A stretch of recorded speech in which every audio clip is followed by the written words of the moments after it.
šiek tiek atsipalaidavę, pratęsime pokalbį.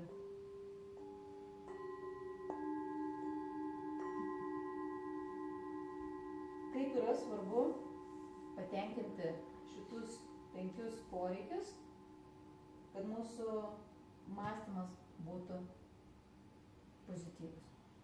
Nes kai tu esi pamiegojęs, kai tu esi iš tikrųjų pamaitinęs savo fizinį kūną, natūraliai nuotaika geresnė. Tu pamatai geresnius dalykus, negu kad kiti žmonės, kurie yra nepasitenkinę, pavyzdžiui, nepamiegoję ir nepavalgę. Labai paprastas dalykas. Net kažkada tai esu girdėjus, dabar jau aš tokiais gal žmonėm nebebendrauju, bet vaikystėje atsimenu, girdėjau tokį, a tu nepaėdęs. Reiškia, ko čia piktas esi, gal nepaėdęs. Dar, pavyzdžiui, posakis yra nekelk bangų. Nes pasirodo, protas turi savo bangas, emocijos turi bangas ir tą mūsų protėviai žinojo. Dėl to pasakė nekelk bangų. Tai dar šiek tiek apie maistą noriu pasakyti, ką per pertrauką truputėlį pakalbėjom, prisiminiau, kad rūgštingumą sukelia ne tik tai neteisingi deriniai, bet ir kai mes deriname vadinamai tos pačios rūšies produktus, tarkim, įvairių rūšių grūdus. Dabar labai populiaru yra 5-7 grūdų košė, ar ne? Arba visokie mišiniai, riešutai, įvairių rūšių riešutai, vienas miksas. Arba, pavyzdžiui, riešutai su vaisiais džiovintais.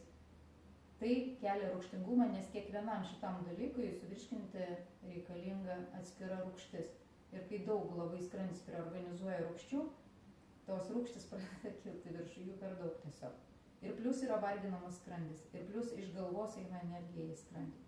Dėl to mono dieta yra visai neblogas dalykas, kaip minimum, kad pailsinti skrandį sveikatingumo tikslais. O pastoviai maitintis tai reikėtų pagal suderinamumo lentelę, kurioje sakoma, kad angliavandenius tinka valgyti su riebalais. Tai yra, pavyzdžiui, jeigu košė, tai su sviestu, ne? Jeigu bulvės irgi su aliejum. Aš, pavyzdžiui, derinu daugiau, tai kad jeigu grūdas, tai su sviestu, o jeigu daržovė, tai su aliejum. Kažkaip man intuityviai jaučiasi, kad taip yra geriau, bet aišku, nieko labai blogo, jeigu ir daržovė gali būti ant sviesto gy, pavyzdžiui, kepta. Svarbiausia, kad nebūtų baltymo tame. Pavyzdžiui, paprastam svieste yra baltymo, o sviestas gy jau yra atskirtas nuo baltymo. Ir kepdamas paprastas sviestas sudegina baltymą ir tas baltymas tampa kancerogenu. Na, šiaip kaip yra aliejus. Jeigu, pavyzdžiui, nerafinuota aliejų kepinė, žinot, kas yra nerafinuotas? Tas, kur stipresnę spalvą turi. Tikras, ar ne? Atrodytų labai geras aliejus, moki didelius pinigus, kad jį įsigytum. Ir jeigu tu jį naudoji, apdorojant termiškai maisto produktus, iš to gerumo pasidarai atitinkamai tokį patį blogumą.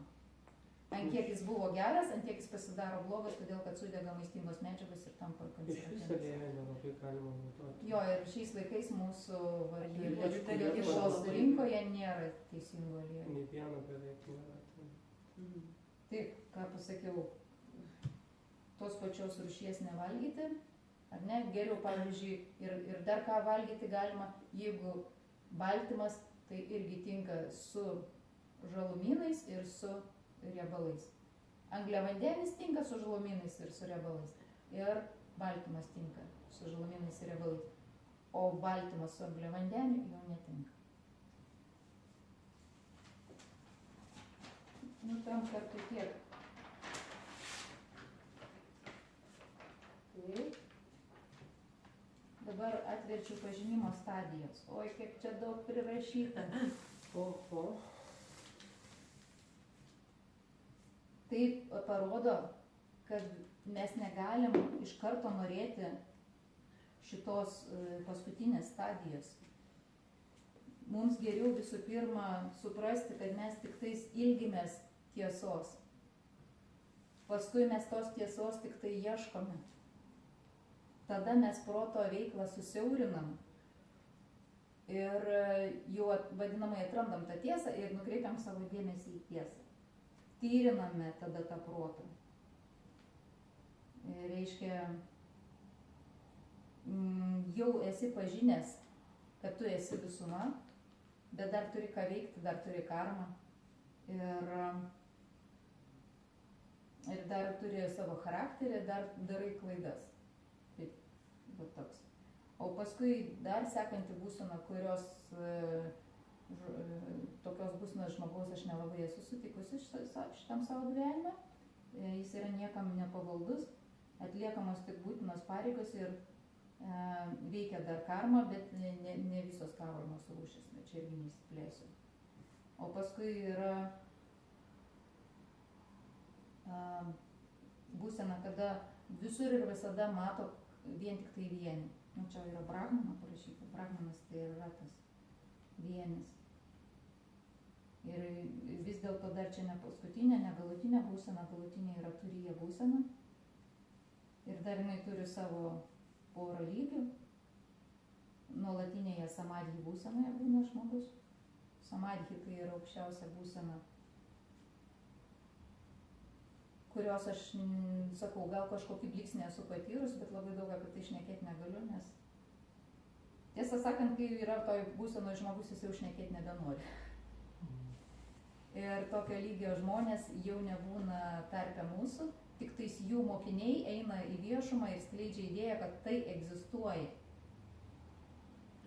Ir būna taip, kad jau paskui, sekančiam etapė, jis jau neatlieka jokių veiksmų ir jokių pareigų, nei savo norų, nei kitų prašomas. Ir pasiekęs šią stadiją, jogas palieka fizinį kūną maždaug po 3 dienų. Tai kas yra joga? Kai aš bandžiau išaiškinti vaikams apie jogą, ten kažką derinau, kažkaip paprastai žodžiais noris pasakyti. Ir vienas vaikas sako, žinau, tai čia savižudis. Ir aš, taip, bet sakau, miršti ne nuo nelaimingo atsitikimo, ne nuo ligos, o nuo laimės, palaimos ir galutinės savęs realizacijos. Tai prasme, kai tu esi viską padaręs, ką tu nori, ką tu gali, tau nebereikia jokių žemiškų patirčių, tada tu nueini į samadį.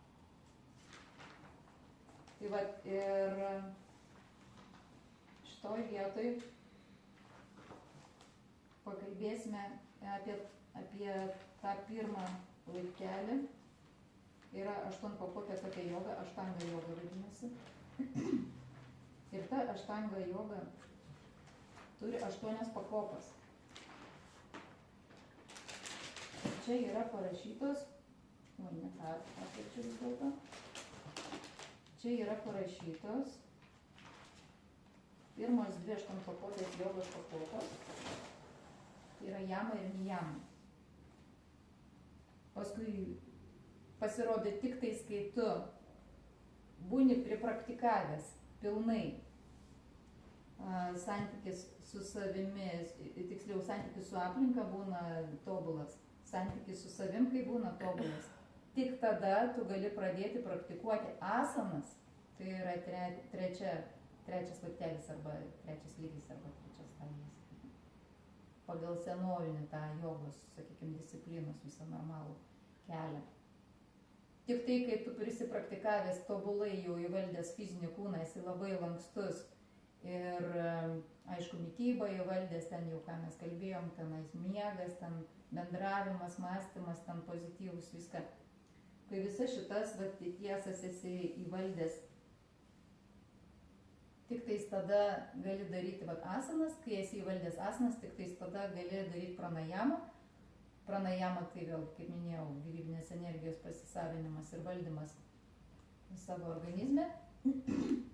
Ir tik tais, kai tu jau tobulai įvaldęs pranajamą, tada tu gali praktikuoti pratyaharą, tai yra dėmesio atitraukimą nuo išorės ir sutelkimą į vidų. Ką tai reiškia? Kai tau pasidaro nebesvarbu, ką kiti šneka ir ką kiti galvoja, ką kiti veikia, tau pasidaro svarbu, ką tu patiri, ką tu galvoji, ką tu šneki, kaip tu jautiesi, ką tu gali padaryti, kad būtų aplinkui geriau, o nereikalauti, kad kiti darytų kažką, kad tau būtų geriau. Tai va čia dėmesio nuo išorės atitraukimas į save. Ir tokioj būsenoj, tokioj stadijoje yra lengva pajausti savo kvėpavimą, savo mintis ir savo jausmus, juos atpažinti ir netgi kontroliuoti. Ir aš iš tikrųjų truputėlį gal piknaudžiavau tuo savo gebėjimu ir, tarkim, naudodavau šitą gebėjimą kontroliuoti savo kvėpavimą ir savo mintis. Pavyzdžiui, aš kažkur, tarkim, vėluoju į paskaitą. Aš esu tas žmogus, kur paskaitą skaitau ir sugebu į ją vėluoti, ar ne? Ir ten uždūsus atvarau ten ar bėgdama, arba dviračiu važiuodama, ar ten, žodžiu, psichologiniai įtampoj būdama, kad vėluoju, ten kažkas nepatogu kelyje ir taip toliau. Ir aš tada atsisėdu į paskaitą, 2-3 kartus įkvepiu, iškvepiu teisingai. Ir apsimetu, kad viskas man labai ramu ir gerai. Ir aš valdau savo kvėpavimą kalbėdama ir nurimsta man viskas ir aš galiu susikaupti ir atrodo labai ramiai ir viskas man atrodo gerai. Iš pat pradžių tik tais vaidinu, paskui iš tikrųjų pasidaro gerai. Todėl, kad aš moku valdyti savo būsenas per kvėpavimą. Ir tai tas dėmesio atitraukimas nuo išorės ir sutelkimas į save. Ir tik tais, kai šitą įvaldai, tada sekantis yra laiptelis dharana, tai yra koncentracija arba kontempliacija. Visų pirma, mes koncentruotis išmokstam ir daug yra labai technikų, kaip galim koncentruotis.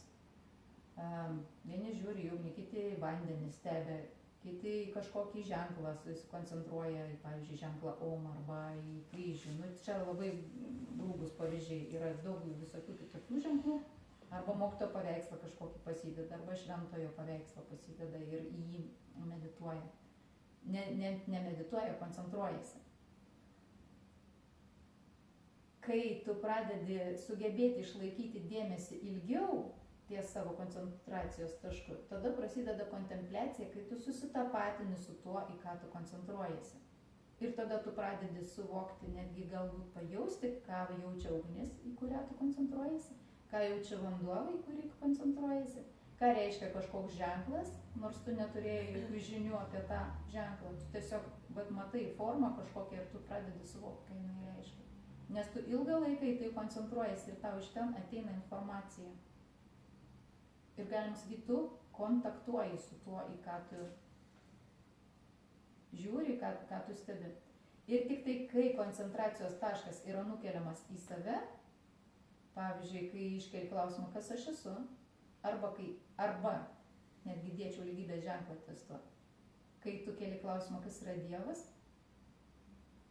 tik tada prasideda meditacija. Ir po dharanos, po koncentracijos ir kontempliacijos yra kitas laiptelis, tai dhyana. Dhyana vadinasi. Ir čia yra vadinama meditacija. Kada tu pradedi patirti per apmąstymą. Apmąstymas, pavyzdžiui, kas yra Dievas, ar ne? Bet lotynų kalbos žodis meditacija reiškia gilus apmąstymas apie Dievą. Kai tu pradedi apmąstyti, kas yra Dievas, kai tu pradedi suvokti, kokia tai yra begalybė, protas išsijungia ir tu pradedi patirti prote tuštumą, o širdį pradedi patirti visumą. Ir ta budistinė tuštuma ir krišnaistinė arba krikščioniškoji visuma yra realiai apie tą patį. Apie tą pačią būseną kalba ir tos doktrinos. Tai 7 laiptelis yra dhyana arba meditacija, ar ne? Ir 8 laiptelis yra samadhi, tai yra susiliejimas su savastimi arba nušvitimas. Savastimi arba susiliejimas su Dievu, tai yra per lygybės ženklą. Kai mikrokosmosas suvokia makrokosmosą, tarsi susilieja, tarsi tampa vienu. Pažįsta save ir per savęs pažinimą pažįsta visą visumą. Nes, kaip minėjau, neatsimenu ar per pertrauką, ar jau per paskaitą, kad mes esame, mikrokosmosas yra veikiamas tų pačių principų kaip ir makrokosmosas. Ir kuo tu labiau pažįsti save, to labiau pažįsti visą visumą, toks paradoksas yra. Tai vat šitus 8 laiptelius mano mokytojas Šivananda siūlo man kaip vakariečiui ir visiems kitiems, kas yra Šivanandos mokiniai, visiems kitiems, kas gilinasi šitą mokymą, siūlo visus laiptelius kiekvieną dieną po truputį praktikuoti. Tai yra ir jama nijama, ir asana, ir pranajama, ir pratyahara, ir dharana, ir dhyana, ir samadhi. Tačiau samadhi yra labai sunku. Iš pat pradžių mes nieko ten nepatiriam, bet mes sudarom sąlygas tam atsitikti, mes įgaunam teisingus įpročius ir anksčiau ar vėliau einant tuo keliu, mažai žingsnelis vis tiek kažkur nueini.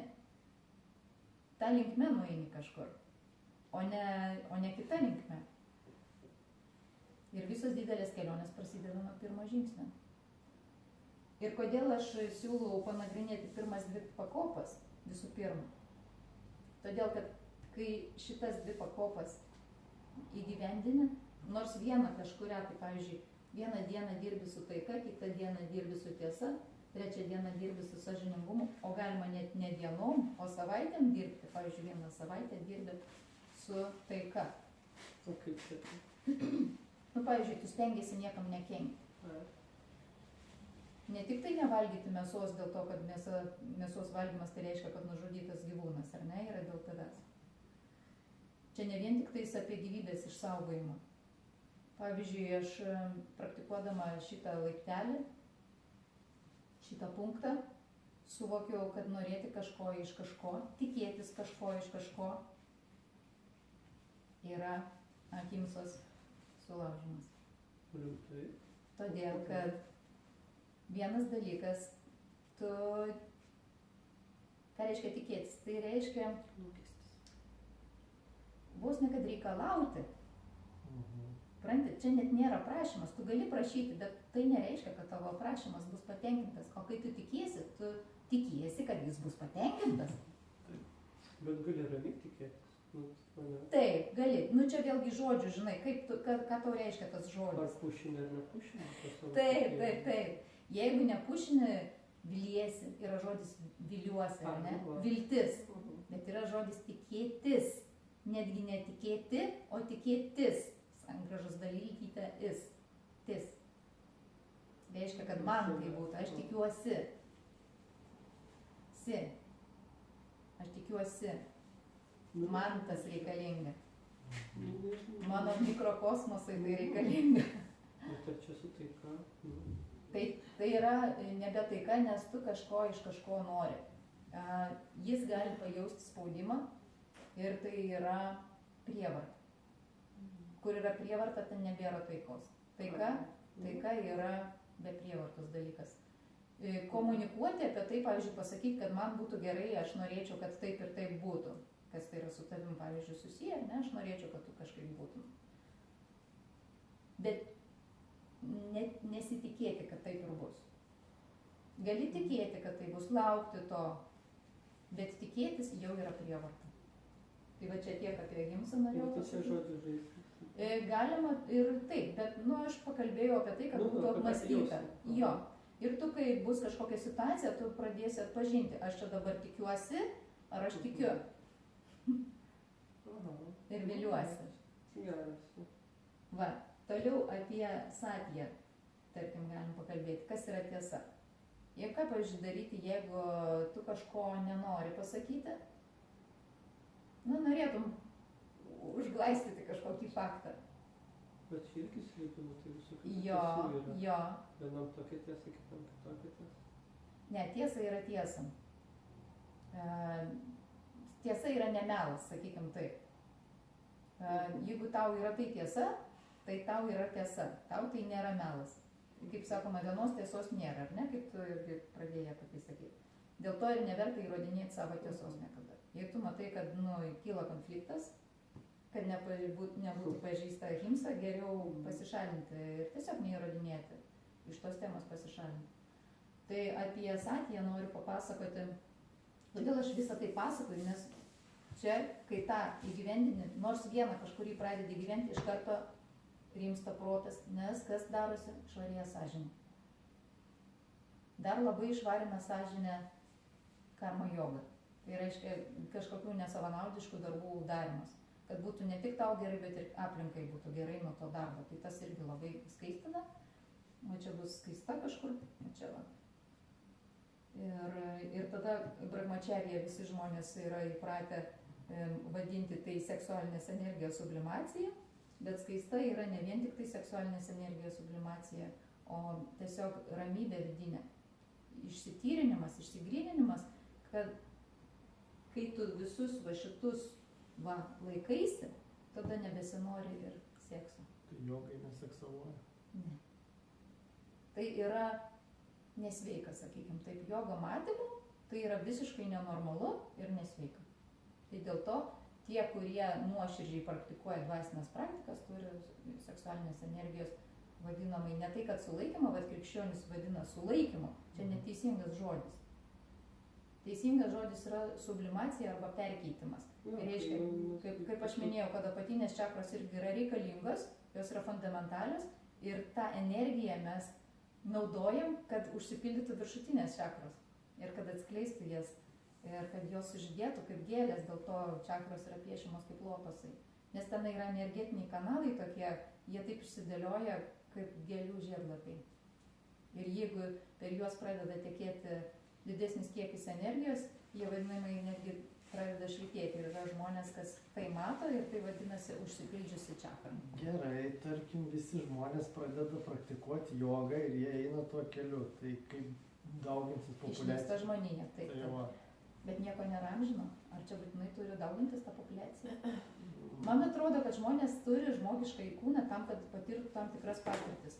Jeigu absoliučiai visos sielos bus patyrusios visas patirtis, kurias reikia patirti žmogiškam kūnui, žmonių kūnų nebereikia. Taip, ir nebereikės čia vargti, nieko. Tur yra ką veikti, Yra kitos rojinės vadinamos planetos, kur nereikia fizinio kūno. Ten prikolnių man. Nu tai va, kam prikolnių, tas ten ir eina, o kai tam dar Ko čia atėjai tada iš šešę? Nu tai dabar tvarkausi, bet prikolnių. Tvarkais, kad nebepareitum. Jo, bet čia yra tikroji jogos esmė, prasmė ir tikslas. Tai taip nebegrįžti čia, aišku. Taip. Nu, tai šį kartą Bet jeigu yra įdomu būti čia, patirti visas žemiškas patirtis, tai prašau. Tai žmonės net ir nesidomi joga, jeigu jiems būna įdomu tos visos patirtis. Jie eina į aludę, eina į viešnamę, eina galų galiai į šeimą, augina vaikus, tai irgi yra patirtis. Eina į Maksimą, eina į filmą, geria vyną namuose, nesvarbu. Arba tiesiog valgo, ką pasiūlė kažkas, nieko neatsirenka, nes jiems reikia dar visų tų patirčių, reikia sirgimo, reikia mirimo, reikia įtampos, reikia neramaus proto. Visko reikia, viskas yra prasminga ir viskas veda ten, kur jogos tikslas į galutinę savirealizaciją ir visą ko pasitenkinimą. Ir jeigu jau, pavyzdžiui, atsibodo, tai gali pradėti šitą visą, ką aš papasakau, praktikuoti. Bet turiu pastebėti, kol tu tai į savyje padarysi, praeis dar labai daug laiko, dar labai daug vandens nutekės. Ir tuo praktikuoti ir užsiimti įdomu tik tai tam, kam neįdomu visa kita. Pavyzdžiui, man, kai buvau paauglė, 15-16 metų, man pasidarė labai neprasminga ir neįdomu prikolinti su klasiokais, ten kažkokie šokiai, kažkokie vakarėliai, kažkokie ten blevizgas, kažkokie ten dažymaisi, puošimaisi, man tas pasidarė neįdomu ir gal, tai kur čia ta gyvenimo prasmė? Ar čia tai man reikia? Aš supratau, kad aš jau viskas nebenoriu, nes aš nuo 13 metų pradėjau eiti į šokius. Iš 16 man jau nebeįdomu tai buvo. Ir labai dėkoju mamai, kuri leido. Tuo metu, kai aš to norėjau. Nes dažnai žmonėms neleidžia tėvai ir jie paskui užsistovi ir paskui ten žmogui 40-50 metų ir jis jaučiasi dar neatsilaksto. Viską geriau padaryti savo laiku. Tai vat, aš dabar ką tik papasakojau dar per daug neišgvildendama šitų jama, tai pirmi 2 laipteliai. Kodėl prasminga tai daryti? Tai visų pirma, kad nesinorėtų sekso, kad būtų ramu ir kad tavęs nevaldytų šitas jausmas. Nes dabar tu esi priklausomas. Nu, ne tu, ta prasme nebūtinai, bet aš norėjau pasakyti, kad jeigu žmogus yra valdomas šito jausmo, jam yra neramu, jis eina daryti kažką ir, nu, jį per tai gali kažkas kontroliuoti, valdyti. Man, pavyzdžiui, tai neįdomu. Man neįdomu, man tai yra nelaisvė. Aišku, aš dar visą esu priklausoma nuo maisto ir yra tokių žmonių, nu, ką reiškia priklausoma, man reikia valgyti, ar ne? Kad būčiau gyva tiesiog. Bet aš jau nesu priklausoma nuo skanumo, tarkim, nuo ten prisipildymo, daug skrandyje turi būti kam, kad būtų ramu, ar ne? Man to nereikia, man truputėlį suvalgau ir jau ramu. Ir aš jaučiuosi, kad viskas man pagerėjo, bet pavyzdžiui, buvo man toks laikas, kad aš valgiau labai daug. Ir jo, man net buvo gėda, kiek aš daug valgiau. Ir buvau labai sustarėjus ir tas buvo 17-18 metų. Žodžiu, buvo visokių sutrikimų ir visi tie sutrikimai dingsta ir normalizuojasi, praktikuojant šitus dalykus. Taip pat praktikavau aš ir krikščionybės patarimus, 10 Dievo įsakymų. Bet dabar pabaigim apie šitus. Astėja, sąžiningumas, dora. Tai čia, na, tiesiog, kada tu ten pasitenkini tuo, ką turi, kai nevogi, ar ne, kai nereikalauji iš kitų. Nu, čia viskas labai susiję ir visi tie žodžiai, kaip tu paminėjai, nu, tiesiog čia žodžių žaismas. Viskas apie tą patį, žinai. Darna vėlgi, irgi, kai tu stengiasi elgtis, kad ne tik tais tau būtų gerai, bet ir aplinkai būtų gerai nuo tavo kiekvieno veiksmo, žodžio ir netgi minties, nes mintis irgi, kaip jau išsiaiškinom, yra banga. Nu, nelabai mes čia aiškinomės, bet man atrodo, kad jau ir taip aišku. Toliau saučia, tai yra švara, kad mes švarinam ne tik tais savo erdvę, kurioje gyvenam, bet ir fizinį kūną, ne tik tai prausiam iš išorės, o ir stengiamės prižiūrėti savo mitybą, kad jis neužsiterštų iš vidaus. Ir čia galim dar apie mentalinę švarą, kai mes stebime savo mintis ir stengiamės negalvoti negatyvių minčių tiek apie save, tiek apie kitus. Ir linkėti visiems gero, tikėti tuo, kad būtų gerai, nesitikėti, bet tikėti tuo, kad bus viskas gerai. Ir tas tikėjimas, ta vizualizacija pozityvių dalykų ir kuria norimą realybę. O jeigu žmogus bijo arba, nu, kad tik tai neatsitiktų, kad tik tai neatsitiktų, kad tik tai neatsitiktų, tada atsitinka. Kodėl? Žmogus sugeneravo tokią mintį, o pasąmonė nepažįsta neiginio. Pažįsta tik tai, kas pasakyta po ne. Todėl reikia labai atidžiai formuluoti savo teiginius, mintis, vaizdinius ir aišku savo veiksmus prižiūrėti. Na, pavyzdžiui, mama bijo, kad vaikas nepargriūtų, o jis kaip tik tada ir pargriūna. Reikėtų motinai tikėti, kad vaikas eis tiesiai. Ir jam bus viskas gerai, o ne kad nepargrius. Supratat? Taip. Taip.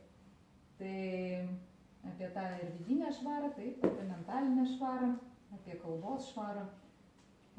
Aišku, ir be keiksmažodžių čia reikėtų šnekėti.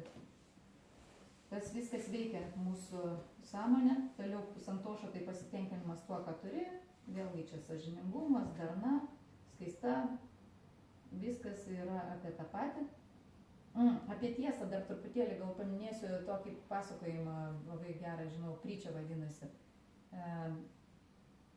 Reiškia, žmogus, jogas ar išminčius sėdi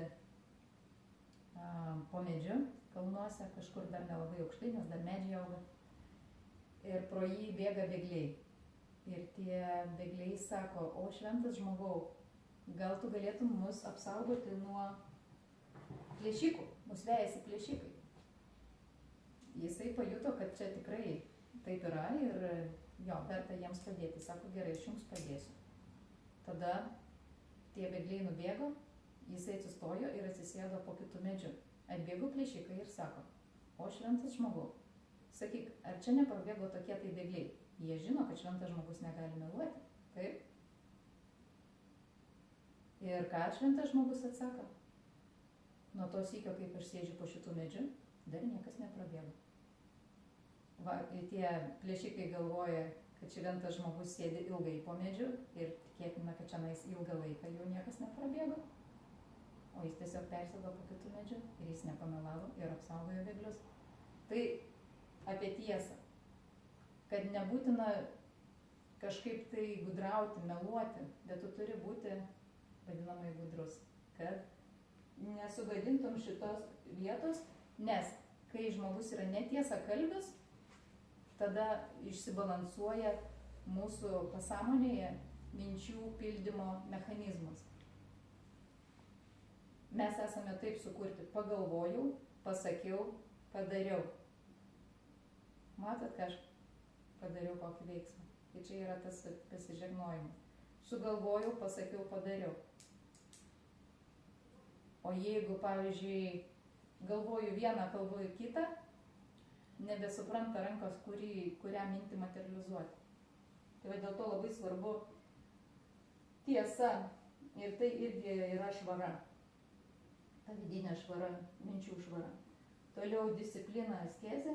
Toj vietoj paminėsiu, kad askezė nebūtinai yra nemalonus dalykas, nes kai askezė yra įprasta, tai būna patogiau būti asketiškai, negu kad ant minkštos sofos sėdėti. Man, pavyzdžiui, ant tokio vakieto pagrindo yra patogiau sėdėti negu ant minkštos sofos. Nu, jau taip pripratau. Tai ir disciplina, tas vat irgi labai reikalinga. Toliau savistaba, šventraščių studijos, savišvieta, va čia šitas dalykas yra reikalingas. Ir gyvenimas suvokiant visumą, ego atsisakymas, išvara pranidhana. Tokie terminai yra. Ir kai tu visą šitą, nors po truputį kiekvieną dieną praktikuoji, tavo sąžinė rimsta ir protas rimsta. Bet tai yra sunku. Geriau rakų užsimės, protas tai rimsta. Ir ką dar čia prirašiau, kad 10 Dievo įsakymų, ar ne? Žiūrėkite, kažkaip labai panašu čia į tai, ką tik panagrinėjom. Patirti Dievą ar netikėti Dievą, ten irgi buvo kažkas paskutinis tenai momentas. Gyvenimas suvokiant Dievą arba visumą, ego atsisakymas, ar ne?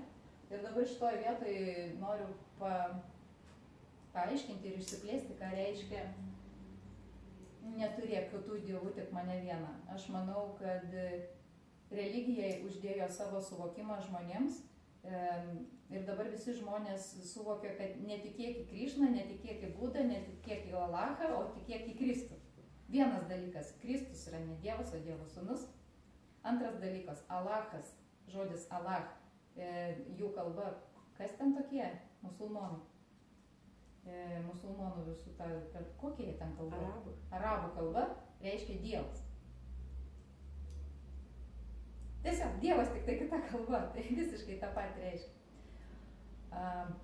Krišna reiškia visumą savyje realizavęs žmogus, Buda irgi reiškia. Tiksliau, Krišna reiškia pats patraukliausias, o Buda reiškia, kad žmogus patyręs tokią sąmonės būseną, kurioje patiria visą visumą. Tai Dievą realizavęs žmogus. Tai visi jie yra tos būsenos. Neturėk kitų dievų mane vieną, tai reiškia nesureikšmink visumos dalies labiau už pačią visumą. O neturėk kitų pavadinimų savo sąmonėje. Ir dabar eina jau religijos į šitą mintį ir krikščionių tėvas, tas Papa Rimski, kas ten toks, aš jau pamiršau. Jau supratau, kad jau nebesu labai besidominti religijom. Aš pamiršau, kaip vadinasi tas popiežius. Popiežius ir koks jis ten? Paulius. Jonas Paulius II vis dar yra? Ne. Jau kitas kažkoks. Tai va, tai žodžiu, jau jisai yra pareiškęs, kad nesvarbu, kaip mes, kokiu būdu kreipiamės į Dievą, kokiu vardu mes jį vadinam, Dievas yra vienas. Tai čia reiškia šitas vat, posakis, nesureikšmink žmogaus, nesureikšmink skonio, nesureikšmink darbo, nesureikšmink emocijos, nesureikšmink pomėgio, labiau už visą visumą. Ir mano tėvas numirė, nes sureikšmino mano mamą. Aš stebėjau šitą dramą iš arti. Visur kitur jisai buvo tobulas. Visur kitur jis buvo tobulas. Ir aš galvoju, kodėl šitas tobulas žmogus turėjo numirti nuo tokio skausmingo kaulų vėžio. Šitiek jisai kentėjo ir dar svarbiausia, kentėdamas mokėjo juokauti. Kas ten per šventasis tas mano tėvas? Galvoju, kodėl jis toksai šventas turėjo numirti? Ir išsiaiškinu, jisai sureikšmino mano mamą. Ir tai jam kėlė įtampą, ir tai kėlė jai įtampą. Vadinamas tas prisirišimas, ar ne? Bet dėl to ir kalbama, kad nelaisvė. Tas tikėjimasis kažko iš kito. Na ir kadangi aš pati irgi turiu ir jo genetiką, ir tos polinkius, ir persiduoda, aš nežinau, kaip tenais, iš kurių galų persiduoda, bet faktas aš irgi turiu šitą savybę ir labai gerai, kad aš turiu dar ir mamos savybės, nes pati turbūt irgi būčiau numirusi jau kažkuris laikas anksčiau nuo vėžio, bet sugebėjau su to susitvarkyti, nes sugebėjau pasakyti, man gyvenimas yra svarbiau. Ir atsisakiau visko, kad aš likčiau gyva. Ir, o stebuklė, visą tai atėjo vėliau, kai aš paleidau. Tai va tiek apie neturėk kitų dievų, tik mane vieną. Ne religinis paaiškinimas. Visi šitie gal netiek labai jau svarbus, čia nelabai, man atrodo, nelabai didelis netitikimas to, kaip aš suprantu ir kaip religija aiškina. Tai tiesiog net ir per daug nekalbėsiu. Ir dar parašėm etikos normos. Pažiūrėkite, pagarba, teisingumas, atsakomybė, gerovė ne tik savo ir aplinkai. Nugi viskas apie tą patį. Ir čia, va, pavyzdžiui, švaros nėra, yra profesinė etika, gyvūnų teisės, pasitikėjimas ir socialiniai ryšiai, asmeninis tobulėjimas, juk mes tenais turėjome ir sanskrito terminą, kad tai reiškia asmeninio tobulėjimą ar ne, mokymasi, ten šventraščių studijos ir taip toliau. Moralinis kompasas, toksai tą vidinį pajautimą turėti, kas čia moralu, kas amoralu ar ne. Nu va, viskas yra apie tą patį. Tik aš norėjau pasakyti, kad nebūtinai religijos. Tiesiog, mano, pavyzdžiui, tėvai nereligingi, bet jie tiesiog dori žmonės buvo ir labai gerai gyveno, su aplinka puikiai sugyveno ir viskas gerai, bet tėvui pakišo koją tas pasisavinimas, tas norėjimas kažko iš kito. O mama yra vis dar gyva ir pakankamai sveika ir pakankamai gerai atrodo, nors jai yra 70 metų. Tai va tiek. Žinok, čia jau paturiu viskus. Nebent gal yra klausimų kažkokių. Ar yra dar kažkokių klausimų, ką daryti, kad protas būtų ramus šiais laikais? Dirbti su savimi. Viską jau žinau. Dirbti su savimi. Tai ačiū tada už dėmesį. Ir galime, jeigu norit, dar paklausyti Tibeto varpų. Šiek tiek atsipalaiduoti po visų mentalinių audrų.